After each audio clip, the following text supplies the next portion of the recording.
جبوان غير غريب كان برضو داري باني جبوان غير غريب كان برضو داري باني خوابدي باكر مي وغريب كان سيرك وتاني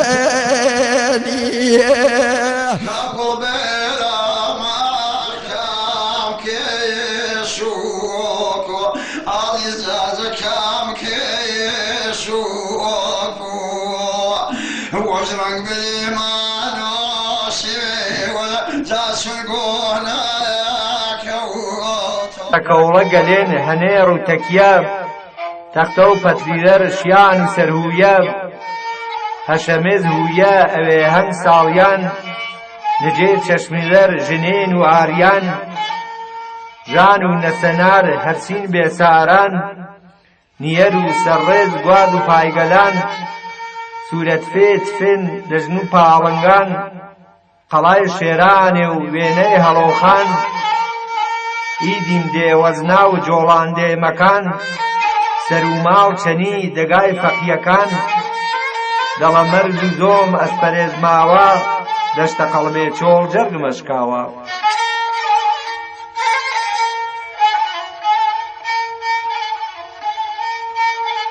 دەگاو عالما و ژۆنی هەواری مەسکەن و مەواخر و ڕواری دەل مەکانەکەی پەنجەڕەنگینم چەمچە نەخشینا هێشور نشینم دەگاگا ڕاگە و گەشت و سێرانی ڕووبە هەوارە بووک و مارانی هەورەمانەکەی میدیەومانەکەی خۆژینا و مەریم ئارێزوانەکەی دیمەنی هەجیر نژنێ کومساکەی یاگەی شانازیم ئیشانی یارەکەی دەوانی وەزگەن وەی وەی وەی ئامێ سەرەکەی یاو شێخ هەرگاوان مەیلەکەی لەیلێ سەر بەسەر وەگیاون هەرزاونەن خەیلێ جۆشە کوورەی مەیل دڵستاونیەن دەواش هەواوی فەرد زمستاونیەن جۆشە کوورەی مەیل دڵستاونیەن دەواش هەواوی فەرد زمستاونیەن ئۆساوی بلوربەن پەنجەرەی کاوان ئاوی نەسازیش وزدە و شەتاوان وەروێ بەرد ئەو بەست گرد و زەرگاویێ دوویاو زیزەشەن دڵا هەڕاویێ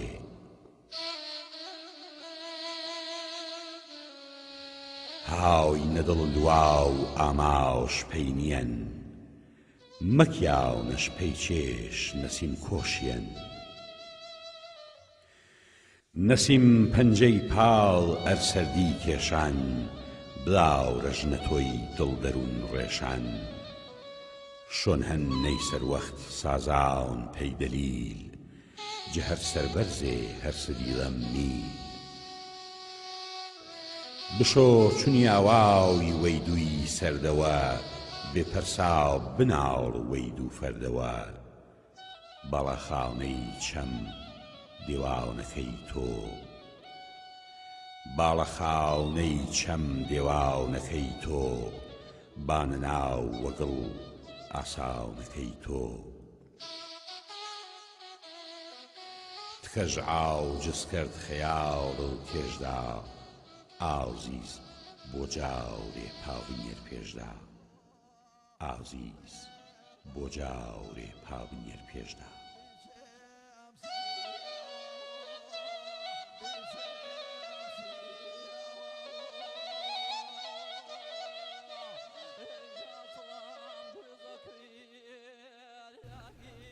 هەورامان یاگۆ وەرەتاوی یا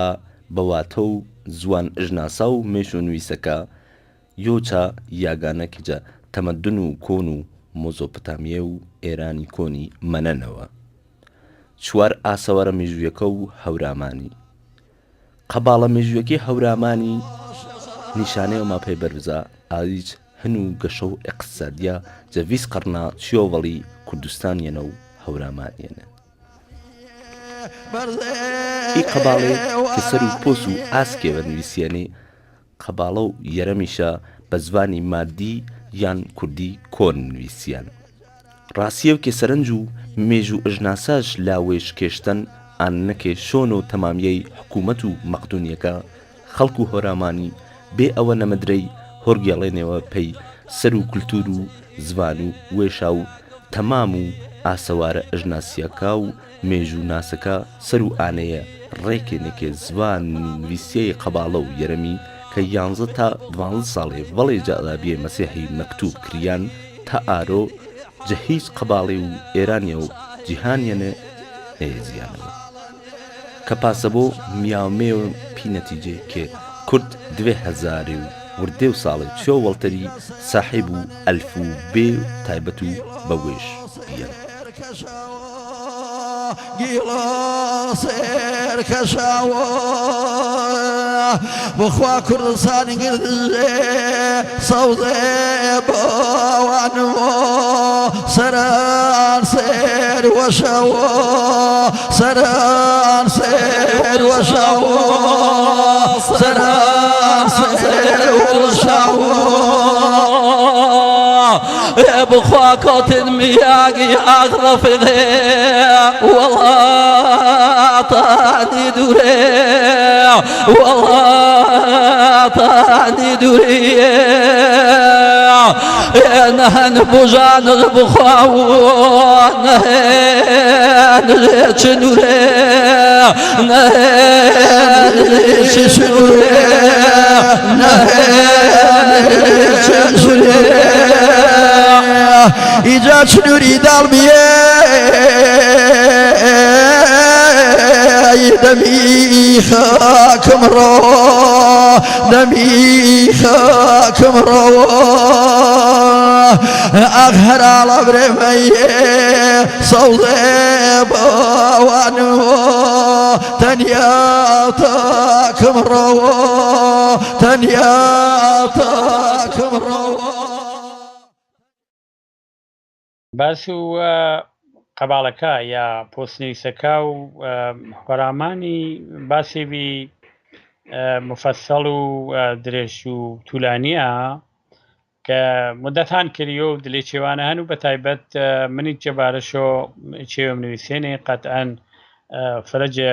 دۆسا ئانی کە تاقیقکەرە واناشاوێ ئی قەباڵێ تاریخچەشا ڕەنگە ڕۆشنتەر بوو وەلێ بە تعبیری فەرە بە چەندێک جۆرێ تایسێ گێڵیانۆ گێڵناکەیش ممکنە من بارێتەر مرورکەر و وەلێ بەهەرحاڵ کە دکتۆر سعید دەوی کوردستانی وەخت و وێش مێواگێ پەی معالجە هەواس قوڵیقانی ئۆ مەریوان و چایچۆ ئۆ بیاری سەرمۆ ئۆ شالادینی و جە مەریوانۆ گێڵۆشۆنەوەی ئەسناد و مەدارێکە کۆنارەوە خیاڵوانەی شەبوو کە بلۆ پەی لەندەنی پەی ئوروپای بڕێ چێوێ بەرەو چەنی وێش چاگە باش کەپتا و تەرجەمە شاکەر و یا بیاونوشا بە خارجی کە نەفۆتیا وەختە فرە ئەردەشپی نەوەچێوانەریان و ئی کاغاز دیێنش بتە کاغازپارا مەسەڵەن قڕمای شامنی یاسەرەوە یا چێوێتەری ئینەوە کاغەزا سەنەدا کەشکۆڵا جۆنگا بەیازا کە پێسە وێچم حتا من دۆرە و نەچەمپەنەکۆ تەماش شاکەرۆ میۆ چێوێ ئاجایباتێنێ بە پۆست نوویسیێنێ و بە هەریۆ دوێ نەسخێنێ و کۆپیەشا هەنوینە یەرێ سەنەڵێ گواری با داستانەکەشکە پەرسۆ و داستانش پێستنە گێڵناوە پێی کە گوایە کۆساڵانە نێوێ دلێ غارێ وێنە بێنێوە دانەوەڵە و چێ پێسە ئەردەنی یا یەوێ یا ئانوعاشێوە ئەڵبەتە چاگەفرەتەر ئەردەنەکی یا ئینێ هۆرامان باو بێنێ زەڕاتە وردێ دلێ چامنە گۆزەڵێ وێنە بێنێ و بە چاوردێنێ و بلەخەرێ ئینە چاگێ اینەی مربوطێنێ بە دوێشە دۆرە و ئاخر و سەلوکیانی یونانیەکەی کە دمای ئەسکەندەری منێەوە و ئینیشا حکوومەت و وڵاتی شاد دەسەنەبیان و سومین شاگنۆ دۆرە و خود وەشکانیا کەێتە سەلوکیەمە مەناوەشکانیە مەیا سەرکاری وینیشا مربوطێنێ بە خەریدۆفروش و ڕەزەدەیمێجە هۆرامانە نەجە قەدیم و لە یام و بێنشات سابقەش بە سیلک و کاشانی چەنەکە ئینە بەدە سامان سابقە و ڕەزەدەیمی و شەرابی و استفاڵە جانگوری و جێئینەوە ئاچێوە گەڵەوە پێی 8-9 ساڵێ چێوەڵتەر یان تا سەنە و 8-9 ساڵەیە زیانۆ دوێ دانێ شا بە خەتی یۆنانی نوویسیێنی و دیارە کە هیچ شتای یۆنانیەکەی جە قۆدرەتە نەبیێنی وەلێ دانەی ئاخرین شا بە خەتێوتەر و بە ڕسمۆل خەتێوتەر کە فرەتەر بە کوردی نزیکا و ئارامی هەن ئەشکانی پەهلەوی ئەشکانیش ماچە بە زوان و ئێمە یانە هۆرامانی فرەنزیکتەرە هەر پاسەکە درەختی ئاسوورێکیش تقریبەن مربوطە پازەمانیە و یا یادگاری زەریران ئینێ کتێبێنێ کە جا ئاخر و دۆرەوەشکانیانە پێدابیێنێ بە هەرحاڵ ئیەردانە ئەمە ئێدمۆنز باس و ئانەیە کەرو کە من تەرجمەکەش نوویسەنم چاگەنێ دلێ قەباڵا هۆرامانیان یا پۆستنوشتەکانە نزیکتر بە خەتی کوردیا ئینەی تەرجمەکردیانێ بە عەرەبی و ئەواڵ و دماوە بە کوردی و هەنێ مەتنەکەشا یۆم تاوە بلۆڤینۆشە بڕێ و نامێ هەنێ کە نامەکەی ئینەی خەڵکو و هۆرامانیانێ وەلێ ساڵەکی هەنە نوویسەکەی هەن ڕەزەدەیمەکە هەن شاهر هەن قەباڵا زەڕەکەش هەن چەندنا ئیجارە دەریێنی تەنیا ئێمە بڕێونەکاتی هەنێکی گەنەجە لە هاوی اقتصادیۆ واچوشە ئینێنێ کە معلومە چا زەمانەنە یەکەم زەڕبیان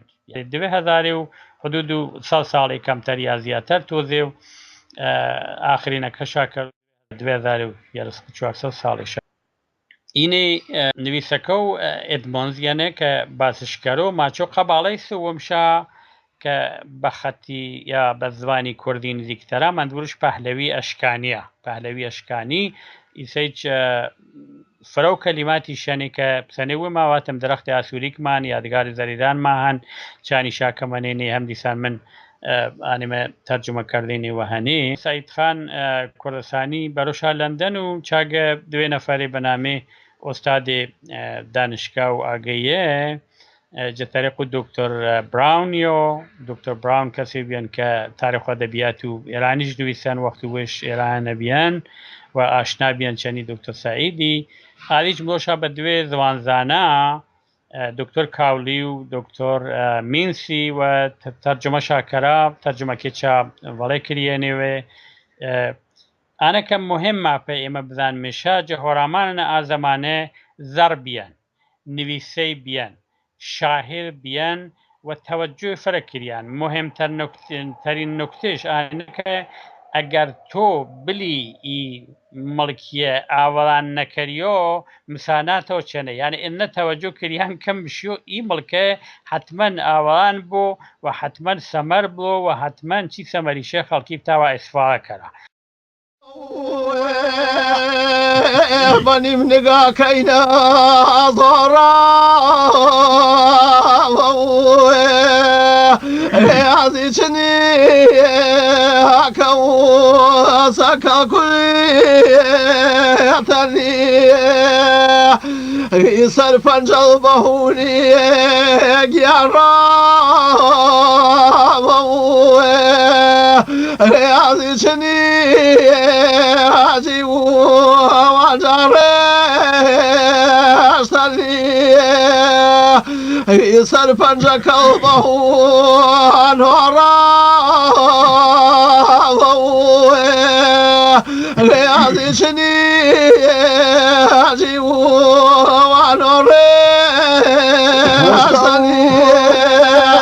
جایا خێڵاڵەت هۆڕا ڕاستن مەواچان فارسی شەکەرن کوردی جە فارسی بەڵ شیرین تەرن پێچش نەدەوران تەی دنیای بەرکێش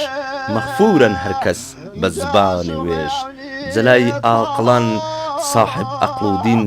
دانا و بزرگان کوردستان زەمین بە لەفزی کوردی کوردستان تەمام پێش بووان مەغفور باقی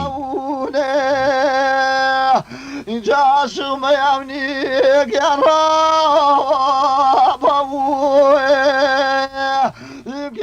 قەباڵە مێژوویەکەی هەورامانی سەنەدێ مێژوویی نەتەوە و کوردی نەژناسیە وە چا زمانە خەڵک و هەورامانی کوردستانی پەیوەندیە بازرگانیەکێشە یاسایی کردێنەوە یانێ و پرۆسە و خزمەتکردەی نیشتیمانی جگە جا ئەرک و تاکی بەڵکو و ئەرکی نەتەوەی بیێنی ابلیس برزاگیانا شاری مشوچی گەنە کەرو کە من چون ئینە جەهۆرامانە واقع بیان تو وەختێ تەماشە کەری ئی تەوەجۆهە کریان چا زەمانەنێ پەینەیە باخ و باخات بۆ پەینەیە اقتصادی ئۆتارەکی یعنی اقتصادی خودکەفاجە منتەقەنە بۆ ئی اقتصادە خودکەفا کەچی مەسەڵەن ئیسە ئێنە بێت تەوەجۆ بێنێ پەنەش یەک دەفە چەندێ دەگێ وێرانی کەرا و ماداشاوە پاڕەحەتیە و ملا ماداشا جیا با وێران بوو یان تەوەجۆ نییەنە پینەیە کە تۆ مەخلۆق و دەگێوێ نەتەنیا دەگێوێ من فکر ماوەختە بەکارەوان و چێو ئی خەڵکە ئی سەمەریشا بەرێنێ فاڕێنێوە بە چێوەکە وشانە بێشە و ئێری بەرێنێ دێنێ فاڕێنشۆ بە چێوتە إلى من برم جلحاد واقتصادي جلحاد كومالايتيو يهم كاريه بيني جلحاد النويسيو دبي هزاري وان صالي تشوالتر نويسي بيان توجهش بنكريان زربابش بيان إنا نبيان كإما شي زماننا كما بنكود من تقريبا وين وقتها فكرم بك زر أصلا باوج نبي وتو هناري بيني كيانيني شاشار دولنا تبديل شاكريني ب حبوباتی ویتر پیسه گنمی پیسه زراعتی پیسه یوی پیسه میجوی اینو اچیوا احیاو نبون ساو نشون و مردن نامک جاماون گلیش کردن قاصد شولاوی او نو نماو ما چون یاواوی پیش در ای جواو ناوما جو ئەسکەنجەبین دەسرشتەکەت یانی ناومەکەی زیبا و زشتەکەت بە باوڵەکەی وێڵ جامجاوم وەردەوە هاوی سەفراوی دەرد دووریش بەردەوە فەرماو بێڵ بەو لەبز شەکەڕاوزەوە گاو جەڕووی عیتاو بگاوە ناوزەوە نەوەخرە هیجراون وداو ئەڵفاماو نەوە شەماڵدا پەیاومە ئاماو دەیسا هورێزە خەمیاورەکەی وێم بۆ شاڵ بەروەدین دیلاورەکەی وێم ئێمە هەزار و سەڵی پێشچە میلادی تەوەنێەوە ماهەنە تەنگی بەر اینە تاریخ و ئیناشینا سەرۆ ئاشوریا و ئیتەوانێ چا دەمانە نووسین 1100 ساڵی وەڵێ میلاد و مەسیحی و ئێریکی 2000 و وردێ ساڵی ئینە یەڵێ 1000 ساڵێ معناژانێنە کە خۆرامان وەڵێ ئانەی چەنە بیەن و ئەگەر دەمان و قەباڵەکاوە ئاما بیە یۆمەتاوە یەک دەفعەجە غارە نەبەر بێ و خەتش بۆ نویسەیش بۆ زوانش بۆ ئاگەر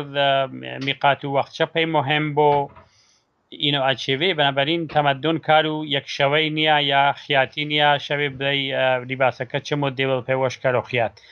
ئینە نەکە تەمەدۆن زەمانێوی توولانیش گەرەکە 1000 ساڵ و 2000 ساڵ و ممکنە 500 ساڵ بوو ولی ئێمە ئانەیەم زانمێ کە جە زەمان و سومەریاوە لای کەم 5000 ساڵی 6000 ساڵی چێوەڵتەر خۆرامانیش دارا و تەمەدۆنی بیەن پسە ئۆما باقی یاگای تەری و زاگرۆس یانی بە تۆری کولی گردش ئی تەمەدۆنە هەر بیەن ئینە نەکە لای کەم ئێمە ئەگەر بەستەنە قسەی کەرمی ماچمێ ئاتەوەنیما یاری هزار ساڵی چێوەڵتر بینە ملەتی و چاگەنە بێنێ جە دەۆرەمان ناکانێ کە بە شێوجە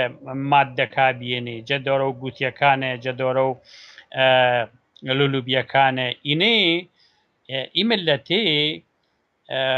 معلوم ئی کەسانەی یانێ منزورمانە تایفێ یا هەرچی قۆمی هەرچی و شاپەنەواشیان ئازەمانەیە کە نامی ملەتی هەڵبەتە تازەتەرەنێ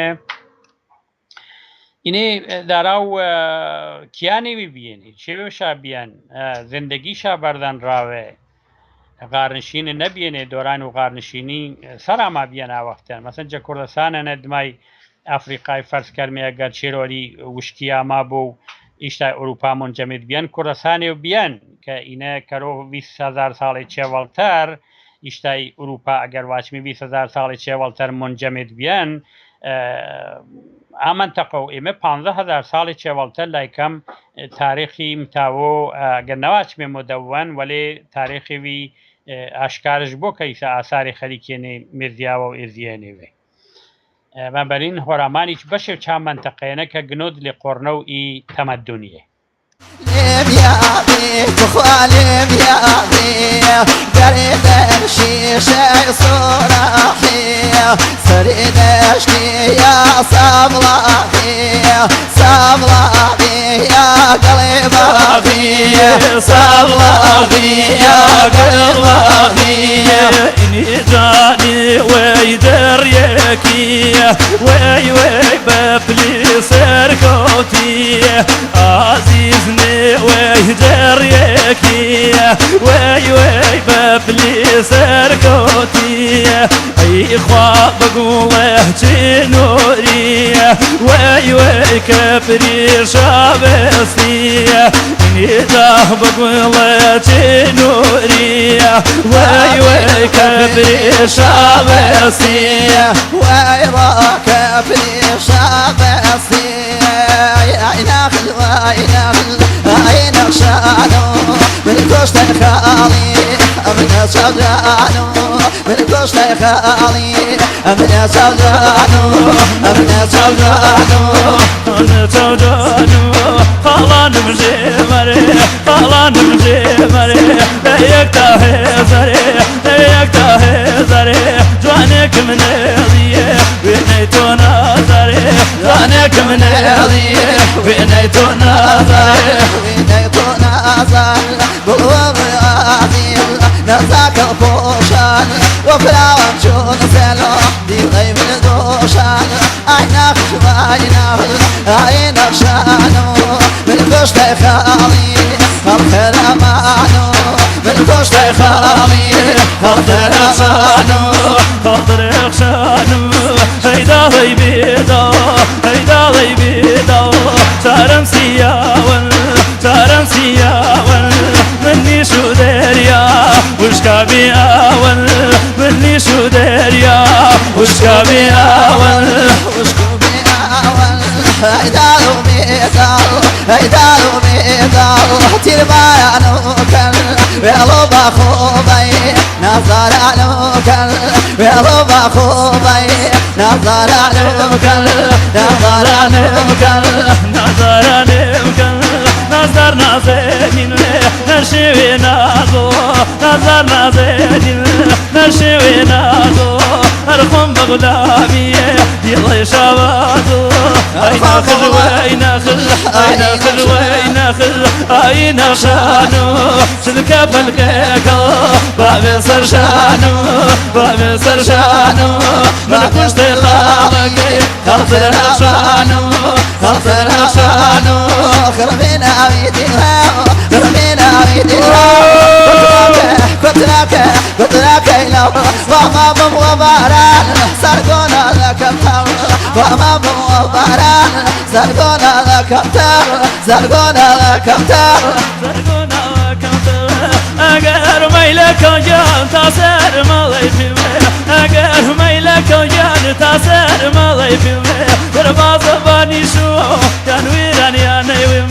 كان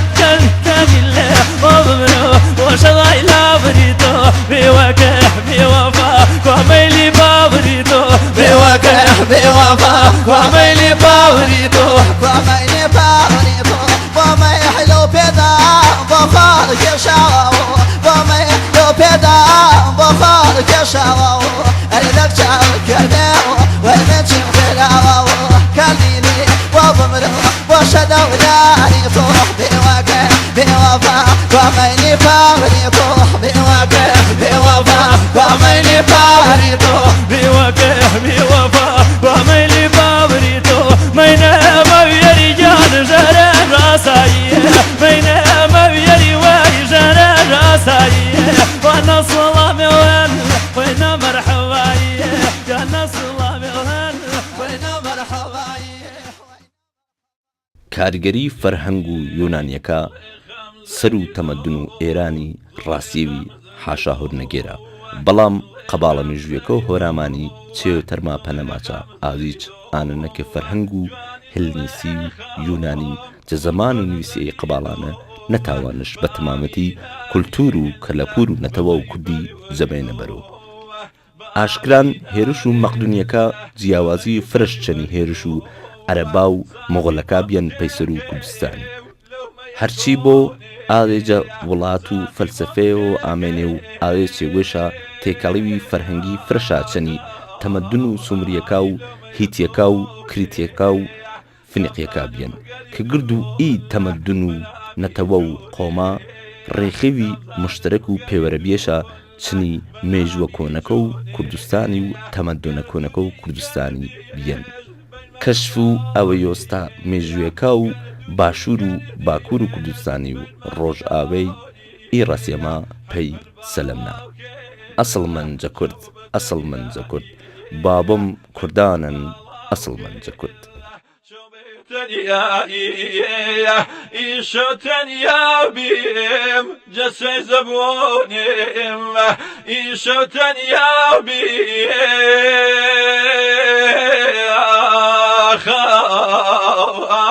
جەسەی زەبۆنێم دیسانە ماکۆڵە بڵەکەی پڕی هۆنێم دیسانە ماکۆڵە بڵەکەی پڕی هۆنێم بڵەکەی دێوانێم ڕژنە ناچوڵێ بڵەکەی دیوانێ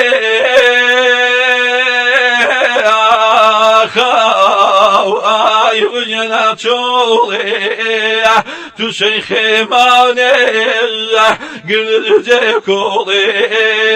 تووشەی خێمانێ گرجێ کۆڵێ چون این خب سلوکیە ساڵها بێ چێر دەسێ ئیمپراتوری ئێرانی بێبێنێ و وەختێ ئەسکەندەری مەقدومی ئاما پێسە ئینتقامیوی ئاما ئیکاریەکەرۆ و ئیسە شاید وەختمان نەبوو بلمێشۆنە و ئاجۆزیاتیارە ئەما ئاڵێ بە فەلسەفۆ ئامێ ئاڵێ بە منتیقۆ ئامێ وڵات زمن و ئینەیە کە ئامێ وڵات شاگرتەرەوە گەرەک شابێهین و وێشا بۆ ئاڵێ نامێ کە وێرانگەری کەرا چون مقداری زانینی کە مشیۆ بە علم و بە دانش و بە فەلسەفۆ بلا فەرخش بێ چەنی یۆی کە ئاما بێ مشۆ مەملەکەتی وێران کەرۆ چون تا وێران نەبوو ئەڵمەیاوە بە هەدەف و وێش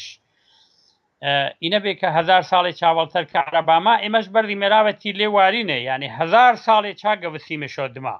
1400 ساڵی چا چێگە خەریکێنمی هەر دما کۆتێنمی جە ئەوروپای مەنین مجیا اینە دلیل اینەیە بێ کە فکری دما کۆتێ ئەندیشەی واپەسگەرا بەرەو تۆپای ئاتی لە وارینەی کە ئینا هەنی حاکمی نەزانێت گەڵنۆ تۆپەیە هەنایە ئەگەر حاکمی چ زانا بۆ خۆ بینا پێشە بدۆ کتێبێ منتەشرێ بە فەلسەفە باروین کەرۆ ئاڵێ نامێ بێنێ ئاڵێ وڵاتی شا داگیر کردە بێ مقداری چێوێ بێنێ خۆ بەردێشا پێوەشە خاسی بێنێ و ئەوما باقیچش وێرانگەریشان نەکرد جەواقعانە تو تەماشە و ئەشکانیا کەرە کە شۆنە و ئایشارە ئامێ تغییراتی و شاجەڕەوە شوایشان نەدا بێژگە ئینەیە ئامێ زوانەکەشا کردۆ زوان و وێشا دووبارێ ئەوما باقی تغییراتێشا جێ ڕەوش و ڕەفتاریشان نەدێ من مثالێوان پەیدای کە جە دۆرە و سەلوکیانێ ئاوە و هۆراماناتی مەرزیۆرە کە چەنی تەقسیم کردی و ئامی قاتە حتای سەیجمەنەن یعنی چێوە حدود و 2500 ساڵی چێوەڵتەری کە مەرزیانەرێ ئیسەی چەری لامی سەر و ئاڕەوش و ڕەفتاریۆ اینە ئەگەر وێرانگەرانە بیە خۆ تێکش دێنێ و لەوێنەی خەڵک و مڵک و خەڵکی داگیر کردێنێ و بین و تەوێڵی و شۆشمێ مەسەلەن ئیسە بلی تۆ تەماششکەری کە جوواکی عینەشکلی کردیانەوە ئاوەکی فرا ڕەحەدمێ کەس 5 دقیقی زیاتر جێ ئاوە وێش چا قانونیەکە بیان مەردیانەرە چا زەمانە تەجاوز مەکەڕ ولی ئەگەر پێسە ئیسەیە بۆ نەخێر فرا ڕەحەدمێ شەوێت تادی دڵکەراو سەوای یا بەرەکەرا یا جە مەملەکەت تەنەمەنی پێنێ مەملەکەتەکە هەڕاج کەرا مڵکەکەیت و باخەکێ بەرە اینە بێ قانونیا و قانونمەندیە و فەلسەفەن و منطقا چەنی بێ منطقی و واپەسکەرایی چون مەدەنیەت لە شارستانیەتیا بوت یۆ چانیشای چە زەڕە متاوی مبادلەش پەنەکەری هەنگامێوەی پێشرەفتەتەرەی بەرزترە نیێنە اینە معلوم ڕۆ مەدەنیەت لوانی ولی زمانی مێوەرۆ نەخێراغا کەسانی پێرێ با زد و مەدەنیەتی گەرەکشانە کارکەرا و بە وەسیلێتر بە حکمێتەری ئاسمانی تۆ ئینای زمینە نەمژیوی میشۆ مقرراتی زمینی پەی تۆ بۆ میشۆ قانونی زمینی بۆ تۆ چێگە خەریکەنی ولی کەسانی مەیە دەستاویزێ وەشکەرا وەسیلێ وەشکەرا نەخێر ئینە جەتەرەف و فلانە کەسی و فلان چی بیانێمە چی زمان و وێمانە چەند ماپەنە کۆت مەسەڵەن کابرێ و ئاما بە شکڵێ و مەڵێ و واتشکە اقتصاد هین و هەریە کەسێ کە مازارەتمانی قسێکەروە لە قسیایەنە مشۆ گەڵنوشۆ دنیاە واچیەنێ اقتصاد ئەگەر قرار بوو بۆ هین و هەری پس بەنابەرین ئێتر مشۆ فاتحەش بوانی نەکە فاتحە و ئیگەر چێوا مونیا و تۆ گرد و دەریاچەکە مەملەکەتی مشو وشکێ با گرد و ئاوەکە بینێنە بلا گرد و ئاسارەکات بینێنە بلا وەروینەیە تۆ وێ چێوێ مەدرانی ئەجۆ مشۆ گرد و دنیای باری بیاوەرە ئاحەدوو تۆ واپەسگەرایی ضدیەت کردەی چەنی تەمەدن و بەشەریەتی ئینێ باعث و ئیجەریانیە بێنێ کە ئێمە ئەچا بڕهە کەمەشیە چا بڕگەنە تاوا بێمە ومە بیاون مێپەنە و یاوە بیانمێ بە ئوروپایی ئاسی مێشاجیا چا زمانەنە هەر ئینۆ ئەبەشەرا و چی زمانی چەنێ ئانا بسێن مێشاوە دما و دنیای و کردین مێشا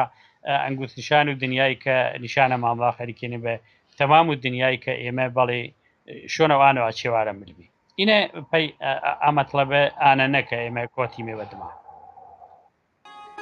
تۆ تیرەکەی وێڵ وەزامداوری وێم تۆ بێ باوکی وێڵ بردە باوری وێم ئەو وەخت پایکاو و هەردە دڵ تەم بۆ ئەو وەخت پاوی کاو و هەردە دڵ تەم بۆ ئەساو سەیدوری ئازیزاون جەم بۆ چون نەبڕیۆتاوی ڕشتەی سەبووری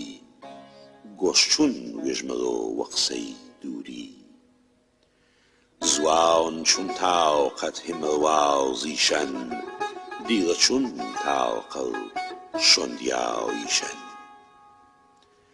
گێجمەڵۆ دەروون چەنی نێش ئاماون بەڵاوم هەی سەرخێڵ نەوتون نەماماون چون یاراوی نەفەس بەراو وەردەمەن سۆزش وە شەماو ڕەواون کردەمەن مەتەرسوو جە حفز تەقریر ئەحواڵ مەتەرسوو جە حفز تەقریر ئەحواڵ سۆچۆ خەزاونەی خەیاڵە شەماڵ من خۆشە و ڕۆ ئاورەزووی تۆمەن پەرێ بیڵەنڵ نەزروف تۆمەن بەڵاوم یەم وەیاڵ بەڵاو کەی تۆوە دەورم داون و دەور سەراو سەرکۆوە بۆی باڵاو هەرزاون و دەشت و دەرداو نمەزراوی لای تۆم وەکاوم گوزەرداو گلەی تۆوەیتە و حاڵە دوەی نەسەق دووری چڵوەی ڕەن خواو تۆ حەق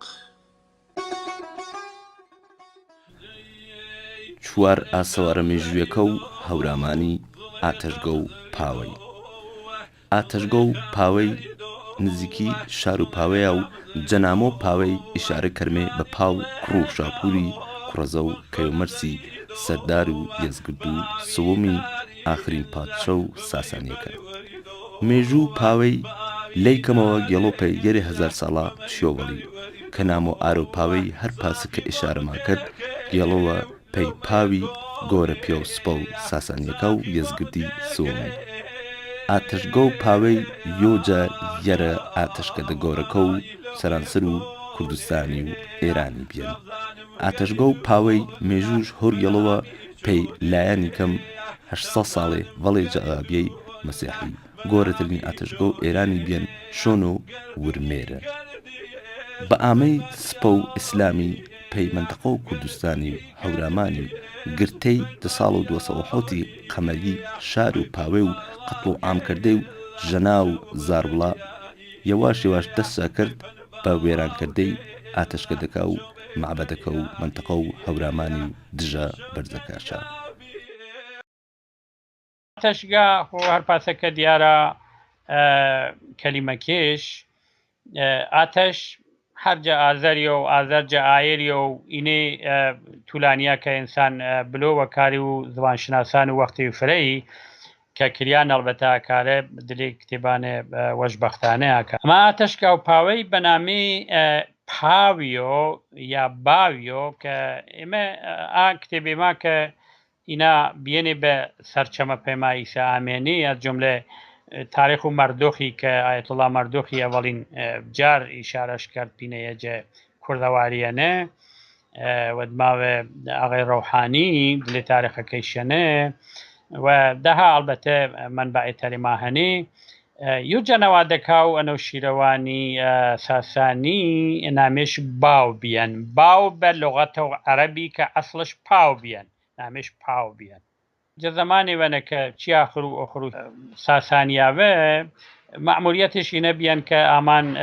کۆمەک و یەزگردی وەختی شکەسموەرۆ چاگە ئاتەشگا بیەن و چا ئاتەشکانە منەنە و ئینەی چێ پاوەیش دەگێوە بیێنێ چی حەنانە کە نامێوە تەرەش بیێنە ئاوەختە و نامێ پاویشانیەنە سەر ئاتەشگا پاوەیە گزەنەفۆن باسشکەرۆ جە کتێبەکە وشەنە و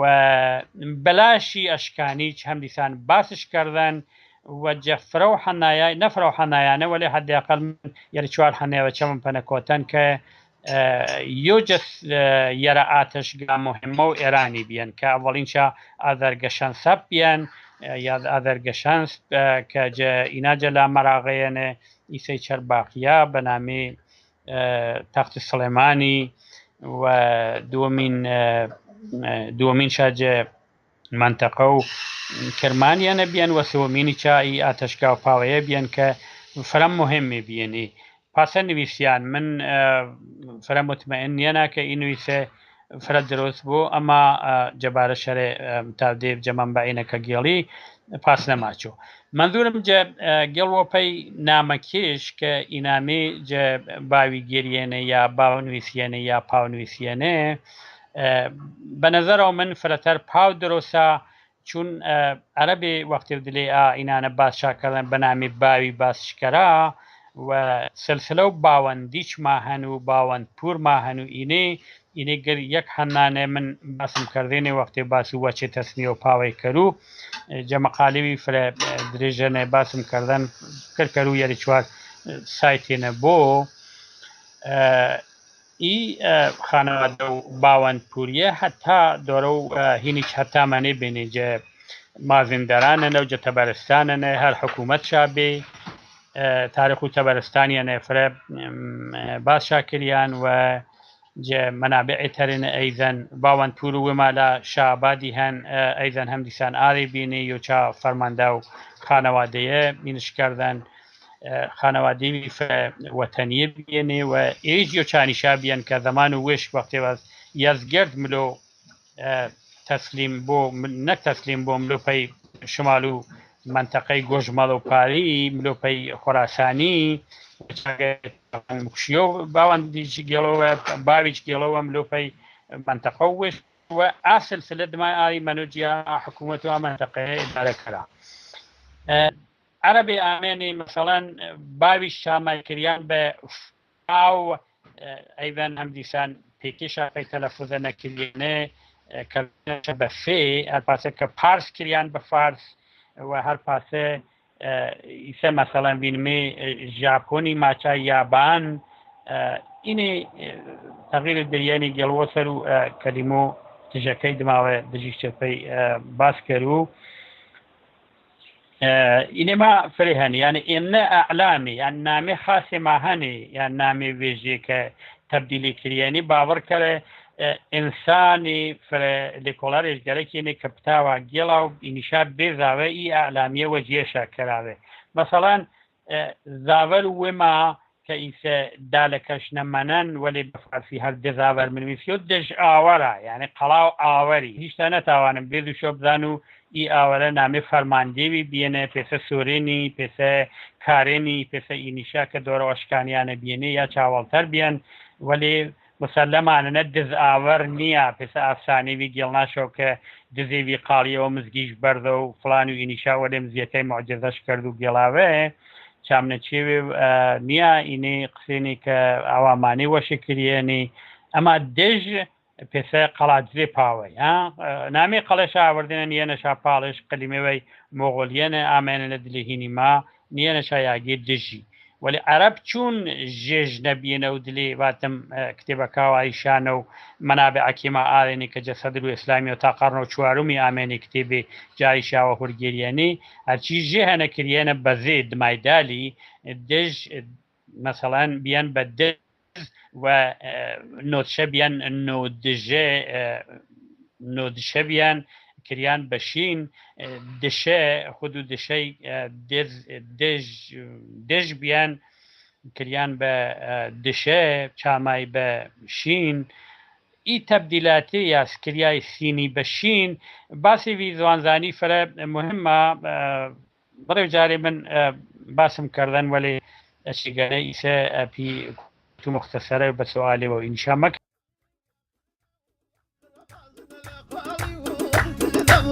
شعري ويمر